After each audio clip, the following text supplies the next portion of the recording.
Hi, my name's Phil. I like talking about politics, and in this video I'd like to discuss the news that we're on for another by-election.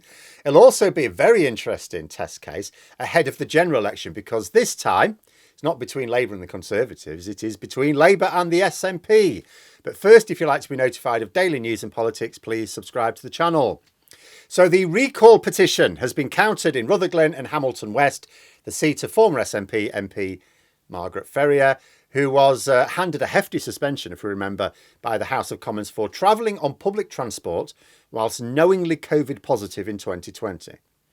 A recall petition was issued. If 10% of all eligible voters sign it, the MP is recalled, and then you have a by-election. For context, it ended up with about 15% signing it. This was expected, especially as both the SNP and Labour want this by-election. There's neither of them's on the run on this one. So Margaret Ferrier, no longer an MP. Will still be a while before we get the by-election, however. The SNP, as the party who previously held the seat, will be the ones to move the writ. They could, in theory, delay it if they wanted to, but they don't seem to. They're very keen. But they have to wait for Parliament to be in session before they can do that. So we're talking sometime in October for the election itself. October 5th is the earliest possible. And the SNP, as far as I can tell, are giving the impression that that's what they're going to go for. Very interesting, though. If the SNP do move the by-election writ for October the 5th, it means Humza Yousaf is really going for it. Consider that an early October by-election would mean the result will be announced just, and I mean just before Labour's annual conference. It would certainly take the shine off it if Labour have lost another by-election that they sort of expected to gain.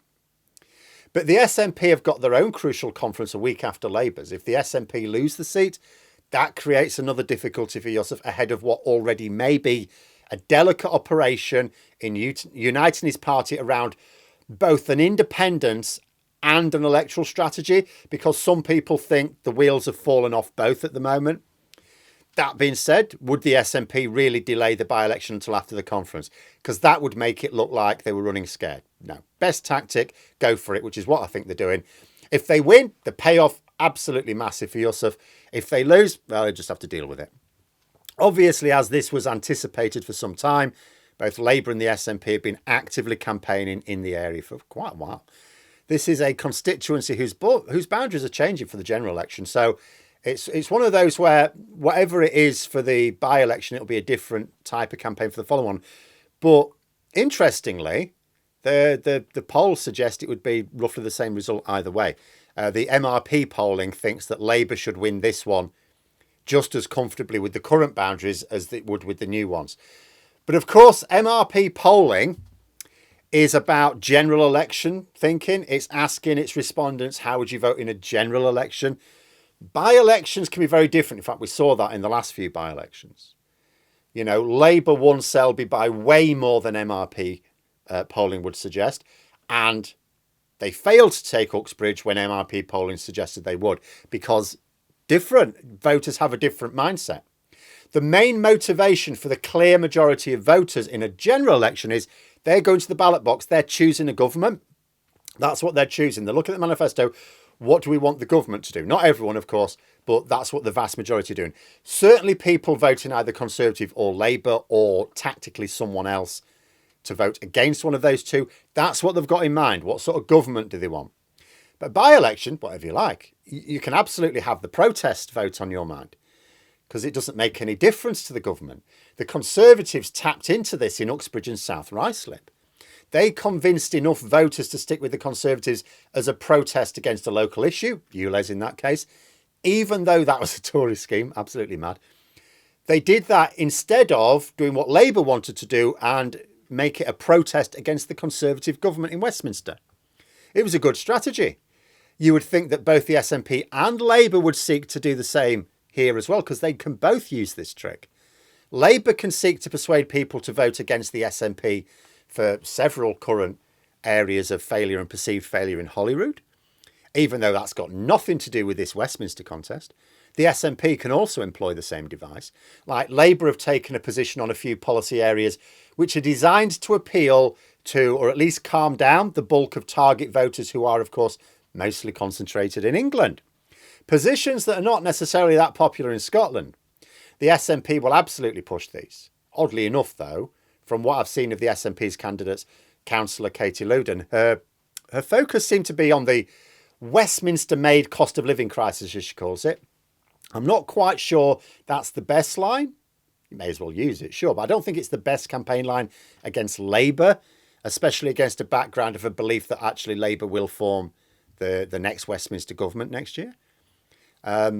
Loudon's also pushed the notion of Labour being pro-Brexit. Now, given that the SNP have been much more explicitly anti-Brexit than Labour, absolutely scope there, yeah.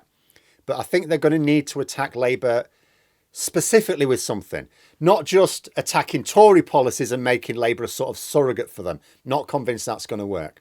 Of course, if they manage this, Labour do have some defence against it. Scottish Labour can adapt slightly different positions as their focus is entirely Scotland rather than across Britain as a whole.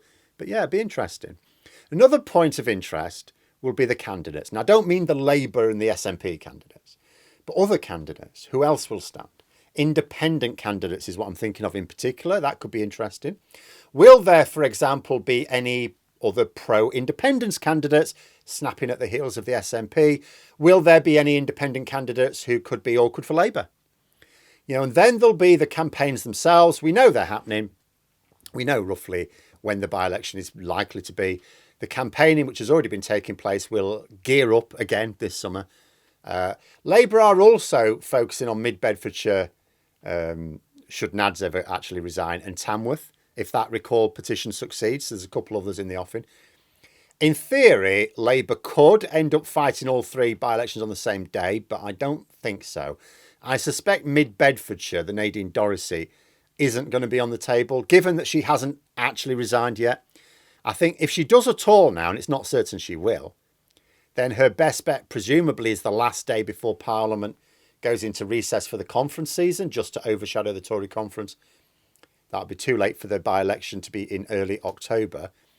And she might not resign even then. It'll be a really important contest for both Keir Starmer and Humza Yousaf personally.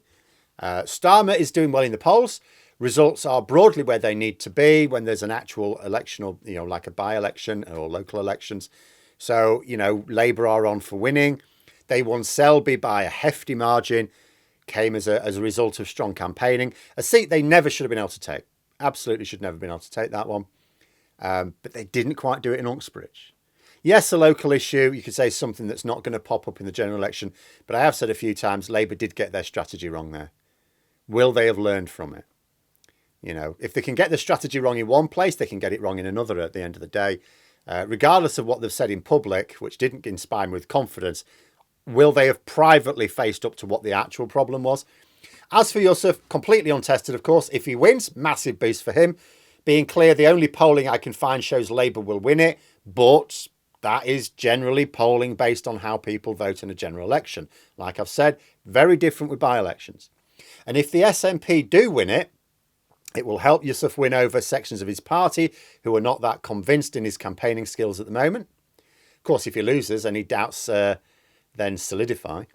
Very high stakes stuff for both leaders. Starmer needs to quash talk of a possible hung parliament. The Tories are trying to push that.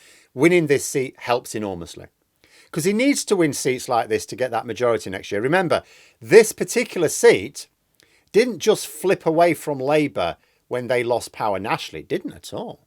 You know, so it's like Labour won it, then the SNP won it. Labour won it in 2010 when they were losing around the rest of the country.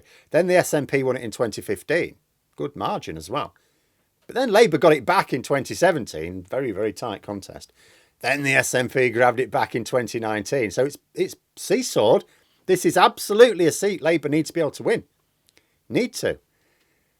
But depends how voters are feeling. If they see the by-election as a dry run for the general election, Labour should be nailed on to win it.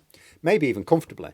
If other issues become more important, then we're into protest vote territory and which campaign's best.